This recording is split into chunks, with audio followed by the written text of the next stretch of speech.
Okay. Hi, I'd like to tell you a little bit about what I've learned through my professional development experience.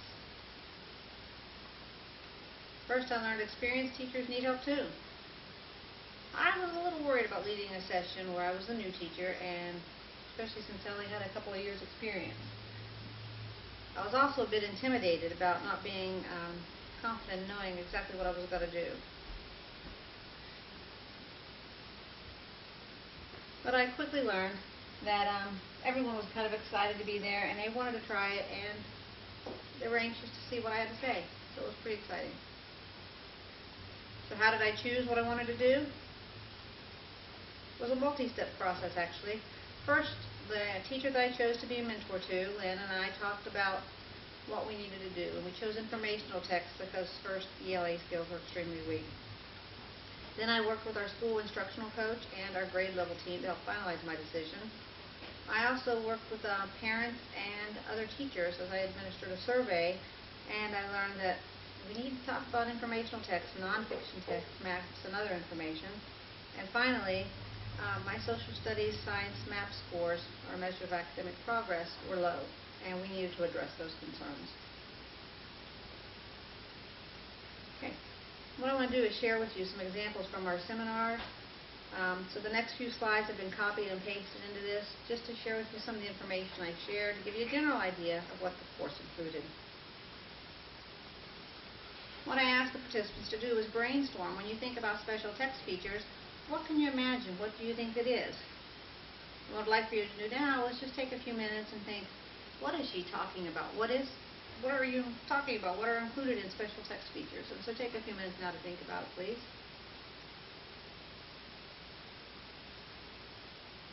And I hope you've come up with a list of at least 2 or 3.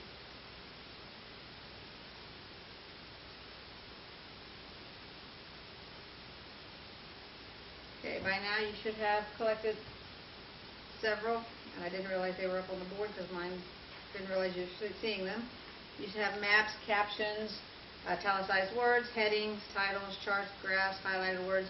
All of that should be types of special text features that you should be looking for in your text. Okay, the next is an example out of a science book. When you look at a textbook and you start flipping through, especially when you assign the kids to read some special text, usually when you assign a reading material, they want to read it as quick as they can. They just start reading, finish reading, and they go straight to the questions. However, especially for visual learners, the problem is if you don't use the pictures, you'll lose some of the information. In this particular lesson, we're talking about reflection. We're talking about light.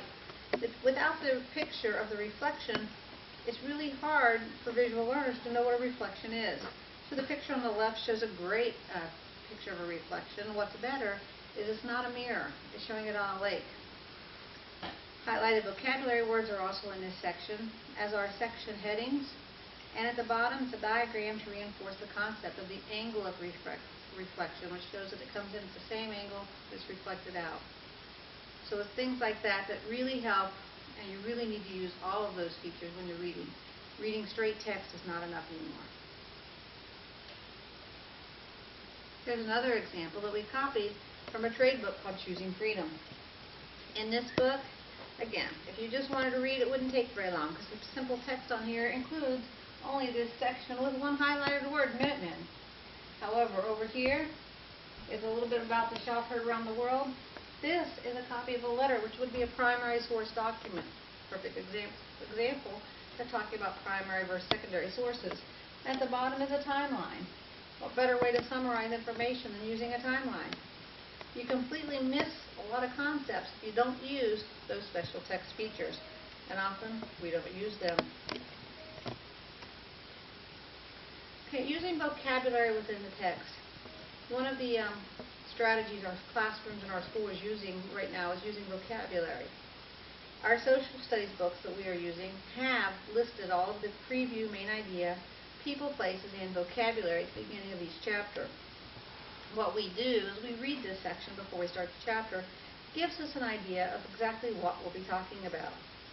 My students, again, we use this to create our vocabulary cards that we use later in the chapter as we run across the words. As you can see up here is also the beginning of a timeline that's continued across on the other page. Just introducing the students to what's going to be happening in this chapter. It's a great idea to let them summarize, kind of preview, and often predict what's going to happen.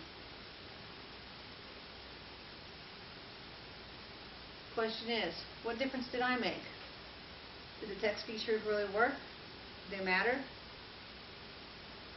Yes. My ELA scores increased in my spring math test from my fall. In fact, 73% of my students increased their scores, most of them significantly. In science, my students increased 89% of their scores, and those were very significant. And finally, we did not complete a social studies test in the spring math assessment, but I'm pretty sure we would have increased there as well. So what's next? What do? We know it works. Our students now have skills that they will have for the rest of their lives. Between creating bookmarks and providing multiple practice opportunities, the students have developed proper reading habits of using these skills. They know how to use the special text features. Higher scores should be reported on state standardized tests as well as any other assessments we decide to offer. The improved process of reading, our students are sure to succeed. I encourage everyone to use special text features in all that they read.